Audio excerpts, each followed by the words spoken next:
Good morning students. Our today's class 12th commerce subject accountancy chapter 4 topic if new partner capital not given। जब हमें जो है नए partners की capital ना दी गई हो। इससे पहले हमने क्या पढ़ा था कि जब सम में हमें पार्टनर्स की गुडविल ना दी गई हो। अब क्या केस है कि जब सम में हमें पार्टनर की जो पूंजी है उसकी जो अमाउंट है वो नहीं दी जाती, तो साझेदार जो है वो किस हिस्से में अपनी पूंजी लेकर के आता है, जितना उसे हिस्सा दिया गया है उसके अनुपात में, यानी कि प्रोपोर्शनेट कैपिटल। अब हमें जो है प्रोपोर्शनेट कैपिटल जो है कैलकुलेट करनी पड़ेगी कि उसका जो हिस्सा है पूंजी का कितना होगा, कितनी पूंजी उसे लानी पड़ेगी। ठीक है, ऐसी दशा में हम क्या करते हैं कि नए साझेदार के लाभों में जितना हिस्सा मिलता है वह उसी के अनुपात में पूंजी लाएगा। जितना उसे हिस्सा दिया गया है उसी हिस्से के अनुपात में क्या लेकर आएगा, वो कैपिटल।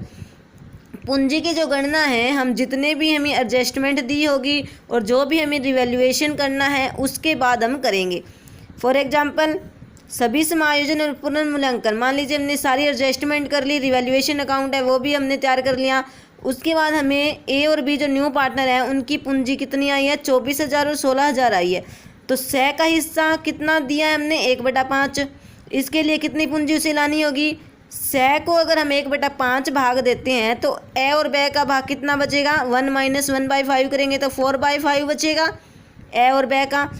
यदि 4/5 हिस्से के लिए ए और बे की संयुक्त पूंजी जो है वो 40,000 है, 24,000 और 16,000, टोटल कितने 40,000 है। तो एक भाग के लिए कितनी होगी, जब हम इसका उल्टा करेंगे तो 50,000। दोनों की कितनी होनी चाहिए, 50,000। इसीलिए 1/5 भाग हमने किसे दिया है, सी को दिया है, तो वो कितनी कैपिटल लेकर आएगा, 50,000 का 1/5, यानी कि 10,000 रुपये वो अपनी पूंजी के रूप में लेकर आएगा। ये हमें इस प्रकार से कैलकुलेट करनी है। इससे रिलेटेड हम सम करते हैं। ए और बी प्रॉफिट शेयरिंग रेशियो है हमारे पास 2:1। ये हमें बैलेंस शीट दी हुई है। इसके बाद हमें जो है एडजस्टमेंट दी हुई है। न्यू प्रॉफिट शेयरिंग रेशियो है 3/6, 2/6 और 1/6। तो सबसे पहले हम क्या करेंगे, सेक्रीफाइस रेशियो कैलकुलेट करेंगे।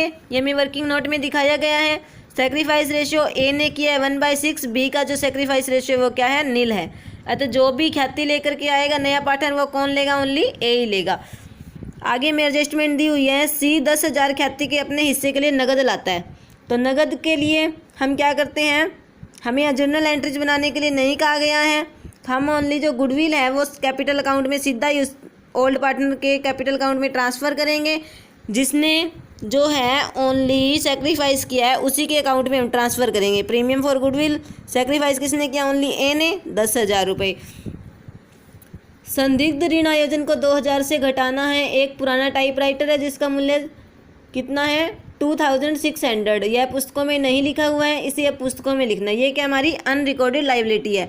100 का मूल्य जो है शून्य है, लेनदार से 2% छूट मिलने की संभावना है। सबसे पहले हम क्या करेंगे, रिवैल्यूएशन अकाउंट तैयार करते हैं। ठीक है, रिवैल्यूएशन अकाउंट में जो भी इंक्रीज इन एसेट्स है वो हम कहाँ लिखेंगे, इस साइड, और डिक्रीज इन लाइबिलिटीज़ है वो हम कहाँ लिखेंगे, क्रेडिट साइड। और अगर हमारी एसेट्स में कोई कमी हो रही है और लाइबिलिटीज़ में कोई इंक्रीज हो रहा है तो हम कहाँ लिखेंगे, डेबिट साइड। हमें क्या है, पेटेंट्स है वो उनका मूल्य जो शून्य हो गई है हमारे लिए क्या, लॉस है, यानी कि डिक्रीज इन एसेट्स है, तो हम कहाँ लिखेंगे, डेबिट साइड।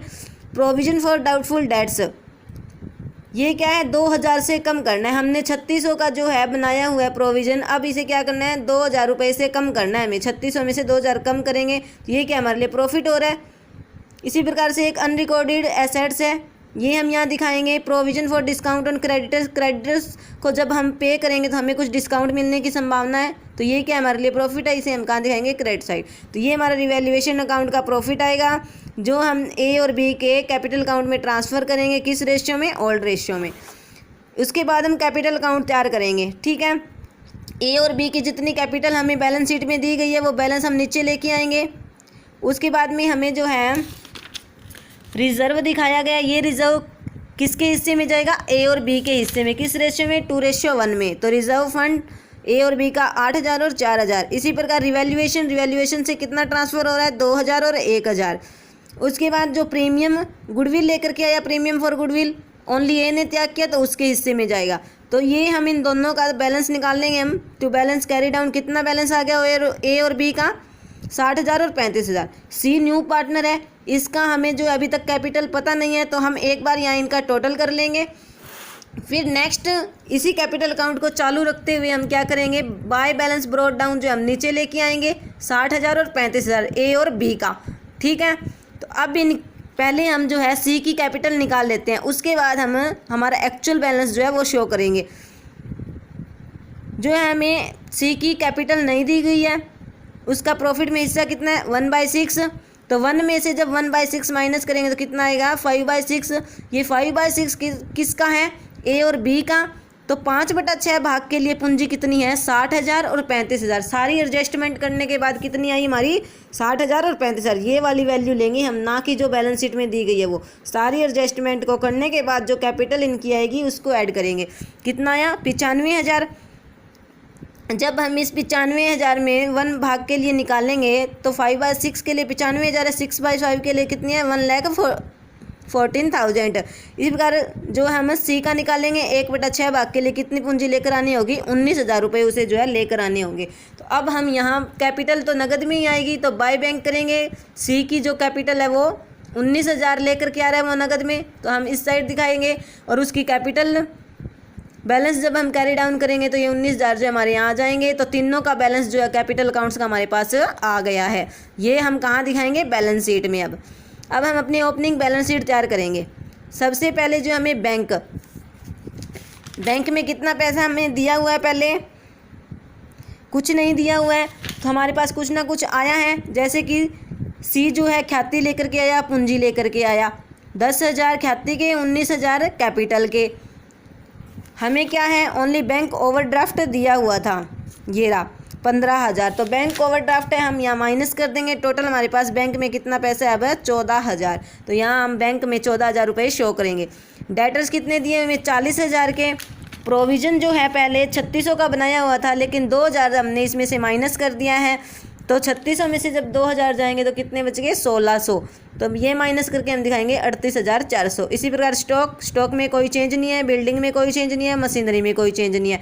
उसके बाद क्या है टाइपराइटर एक अनरिकॉर्डेड एसेट थी, लेकिन इसे अब क्या हमें दिखाना है। तो टाइपराइटर हम यहाँ दिखाएंगे 2,600 रुपये का।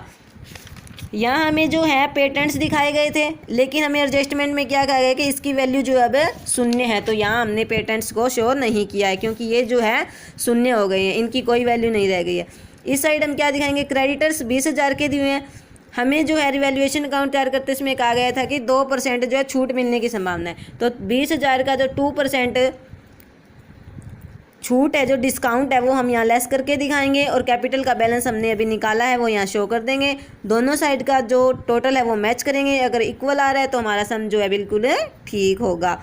तो ये हमारे लिए जब जो है हमें नए पार्टनर की कैपिटल ना दी गई हो तो हमें किस प्रकार से उसकी कैपिटल को कैलकुलेट करना है, इससे रिलेटेड जितने भी इलस्ट्रेशन आगे वो सभी आपको करने हैं। प्रैक्टिकल सम जो आपको करने हैं वो मैं बुक बाय इमेज के माध्यम से सेंड कर रही हूँ। थैंक्स।